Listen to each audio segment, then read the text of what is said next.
गं गं गं गणेशाय नमः। श्री सरस्वते नमः। श्री गुरुभ्यो नमः। श्री गोविंद गोपालाय नमो नमः। श्री राम जय राम जय जय राम। श्री राम जय राम जय जय राम।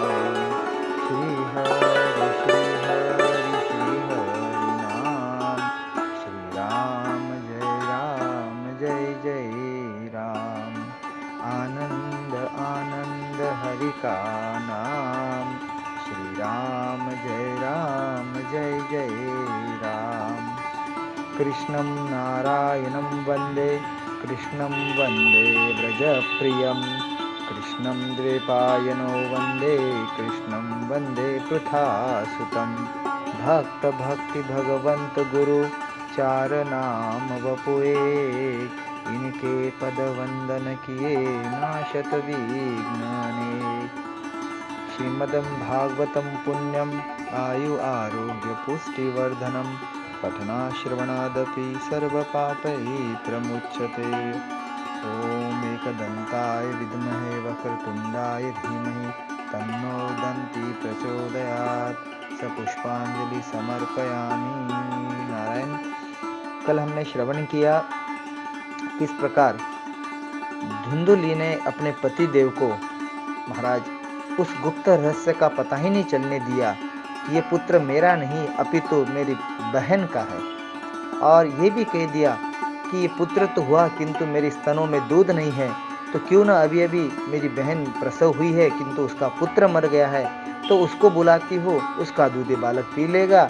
और इस प्रकार से महाराज बराबर स्वांग रचकर पति भी इस भाव में रह गए कि ऋषि का दिया हुआ है, कुछ विशेष रहस्य होगा। और ऐसे करके महाराज उसका नाम धुंधुकारी रखा गया। और 3 महीने के बाद उस गौ को भी पुत्र हुआ। जिस फल की परीक्षा लेने हेतु दोनों बहनों ने मिलकर वो फल गौ को खिलाया था। साक्षात गौ के कर्ण के समान उसके कान थे। बड़ा दिव्य शुभ्र आभा, महाराज सर्वांग सुंदर, और इस प्रकार साक्षात देव निधि ही प्राप्त हुई है। तो गो कर्ण को देखते हुए पिता ने कहा कि वाह, भगवान कितने कृपावंत है। कहा तो हमारे घर में एक पुत्र नहीं था, अब 2-2 पुत्र हुए हैं। समूचे गांव में ये खबर फैल गई और महाराज इस प्रकार से लालन पालन होने लग गया। पर एक तो संत संस्कार, देखो एक संस्कार महाराज ऐसी अवस्था है कि जैसे साक्षात श्री सुखदेव मुनि जन्म लेते ही निकल पड़े हैं। क्योंकि उन्होंने कहा कि आत्मा ना संस्कारित की जाती है, ना कोई आवर्त होती है। तो महाराज आत्मा के लिए कोई संस्कार की जरूरत नहीं है। कोई विकार हो तभी संस्कार करने पड़ेंगे ना। कोई पसीना हो तब तो साबुन लगाना चाहिए, कुछ बाल बढ़ गए तो काटने पड़ेंगे, परंतु आत्मा में विकार नहीं है।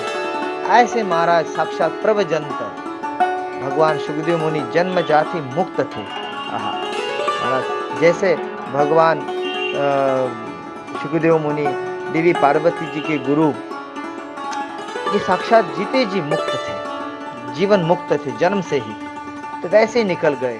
तो आत्मा को कोई संस्कार की जरूरत नहीं है।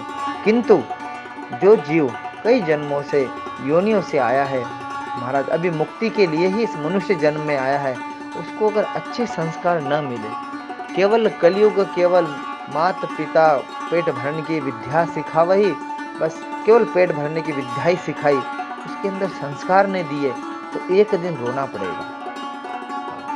महाराज सब कुछ धन दे दो, उसको व्यवहार सिखाओ, ये सब तो ठीक है, पर संस्कार नहीं दिए तो, और संस्कार तो तभी दिए जाएंगे जब अपने जीवन में होंगे।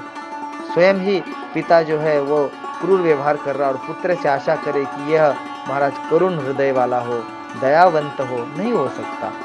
स्वयं को भी तो आत्मा उन्नति, आत्मा जागृति प्रति जागृति, वेद का वचन है आत्मनो मोक्षात् जगत विताय च। अपनी मुक्ति ही सबके कल्याण है, अपना श्रेष्ठ जगना ही सबका जगना है।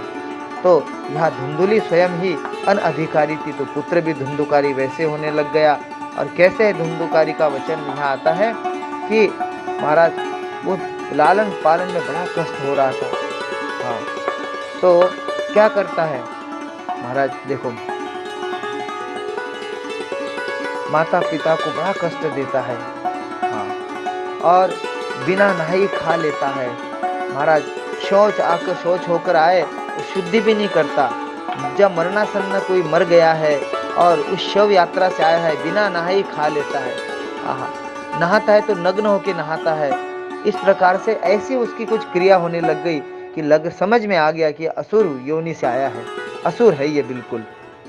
और महाराज इतना ही नहीं तो माँ को कष्ट देने लग गया। देखो कैसे कष्ट देता है कि दूसरे बालकों के साथ खेलने जाता है तो उनको गोद में लेता और कुएं में डाल देता है। अरे बाप रे, हिंसा का तो माने उसको व्यसन ही लग गया था। और भी कोई बेचारे अंधे दीन दुखियों को देखता है तो उनकी तरफ विशेष करके चांडाल की तरह उनसे प्रेम करता है। हाँ, और महाराज दुखियों की तरफ तो मार डांट करता है और चांडालों से वो प्रेम करता है। कुत्ते की टोली के साथ शिकारी में जाता है, वेश्याओं के जाल में फंसकर यहाँ तक कि अपने पिता की सारी संपत्ति विनष्ट कर डाली। देखो यह है संस्कार रहित पुत्र के लक्षण। तो एक दिन माता पिता को बहुत मारा और बड़े घर के बर्तन वगैरह निकाल कर बेच दिए। इस प्रकार सारी संपत्ति सुहा की। महाराज तब पिता कृपणता के नहीं फूट फूट कर रोने लग गए कि हाय। पत्नी भी कहने लगी, माँ भी कहने लग गई धुंधुली कि मैं इससे तो बांझ रहती अच्छा होता, पुत्र नहीं है तो कुपुत्र हुआ है। महाराज देखो संस्कार रहित हो तो वो मूत्र का मूत्र ही है, और जिसके अंदर संस्कार है, जो राम भजे सो पूत है, नहीं तो मूत का मूत। इस प्रकार अब मैं कहाँ जाऊँ, कहाँ मैं मरण करूँ, ऐसे संकट मेरा कौन काटेगा, बड़ी विपत्ति है। और एक दिन तो महाराज उसने माँ को ही पीछे कुआं था उसमें धकेल दिया। तो माता जी का मरण हुआ। पिताजी को तो लगा अब तो मानो सारा संसार, सारा छप्पर उड़ गया है, अब क्या करूं। महाराज देखो बड़ा सुंदर वचन है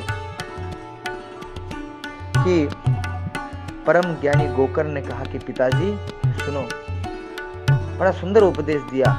पिताजी ये संसार असार है, अत्यंत दुख रूप है और मोह में डालने वाला है। संसार में सार क्या है, क्यों हम संसार से आशा करें।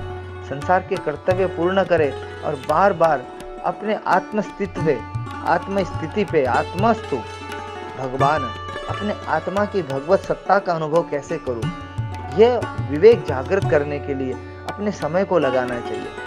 आप मानते हो कि पुत्र मेरा है, यह पुत्र किसका है, धन किसका है। हाँ, मनुष्य पुरुष रात दिन दीपक की तरह जलता है। सुख न तो इंद्र को है न चक्रवर्ती राजा को ही सुख है, केवल विरक्त।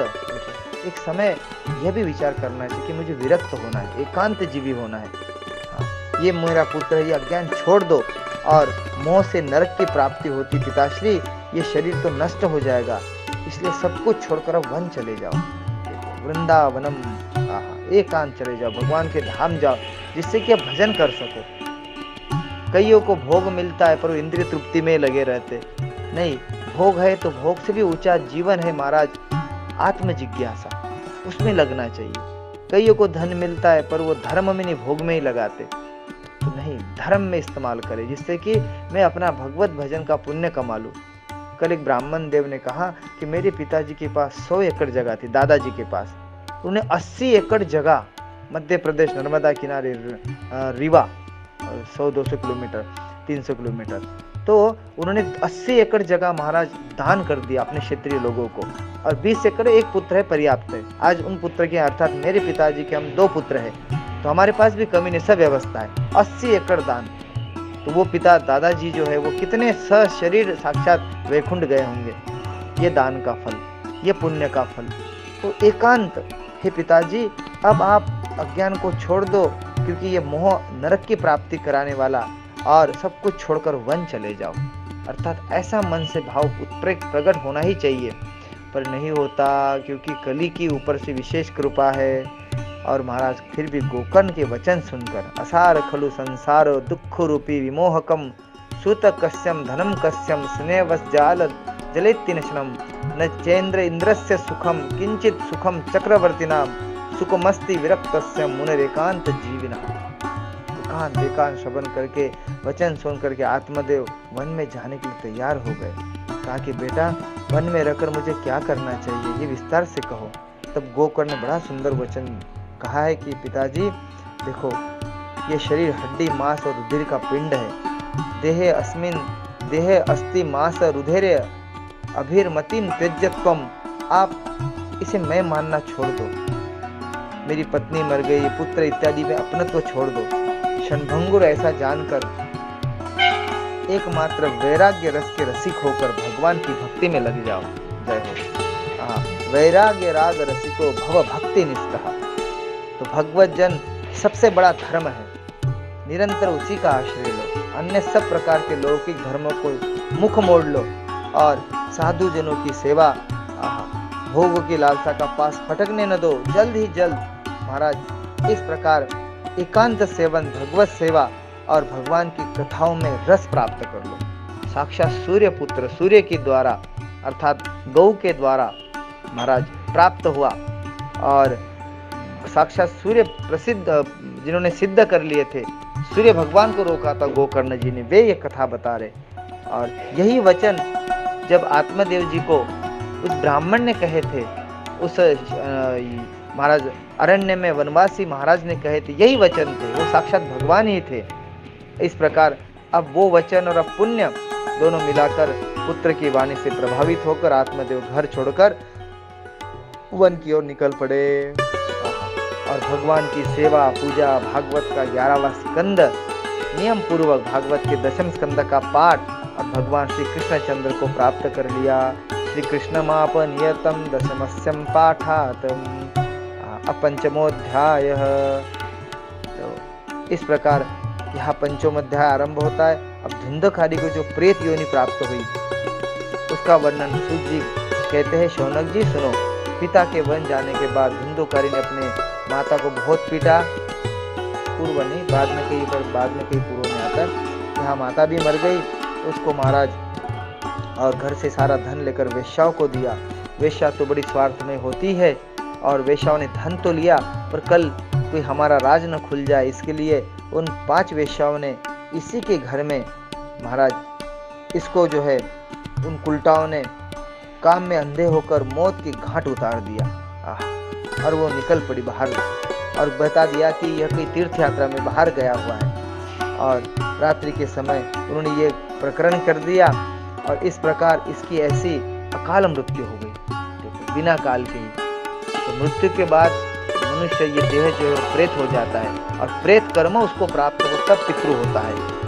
श्राद्ध, तर्पण, पिंडदान, गया, काशी, गौ दान, ये अगर जिसको प्राप्त नहीं हुए स्वजन इत्यादि के द्वारा तो महाराज वो प्रेत हो जाता है। और भगवान कृष्ण कहते हैं कि हे गरुड़, बार बार जन्म ना मरना अच्छा है पर प्रेत होना अच्छा नहीं है। भयंकर यातना। धुंधकारी महाराज रस्सियों से कसकर गले में फांसी लगाकर जब मार लगाकर उसे मारा गया तो प्रेत होकर उसी दुख में मुख में अंगारे है, कैसा जल रहा होगा। जैसे मृत्यु होती वैसा ही अंत तक उस प्रेत योनि में उनको निरंतर दुख होता है। मुंह में अंगारे हो तो कैसे जलेगा मुंह, रस्सी लगी हो गले में तो कैसा उसका प्राण छटपटाएगा। उसी में महाराज निरंतर उसी दुख में वो पीड़ित रहता था और स्वयं दुखी ही दूसरे को दुखी करता है। स्वयं तृप्त शांत दूसरे के लिए भी शांति तृप्ति का लाभ देता है। और ऐसे में महाराज वो प्रेत हुआ। इधर जैसे ही गोकर्ण को पता चला कि मेरा भाई मर गया है तो उस समय वे गया जी में थे। गया जी में साक्षात उसके नाम का पिंडदान किया, श्राद्ध किया, पूजन किया। और जब वे गांव आए तो गांव में महाराज उसी घर में निवास किया, रात्रि शयन किया। और जैसे ही रात को सोए तो उनको वो प्रेत हवा के रूप में उनको भयंकर आकृति प्रकृति दिखा रहा था। और इस प्रकार ये कथा आगे हम कल श्रवण करते। हरे राम राम राम हरे हरे, हरे कृष्ण कृष्ण कृष्ण हरे हरे।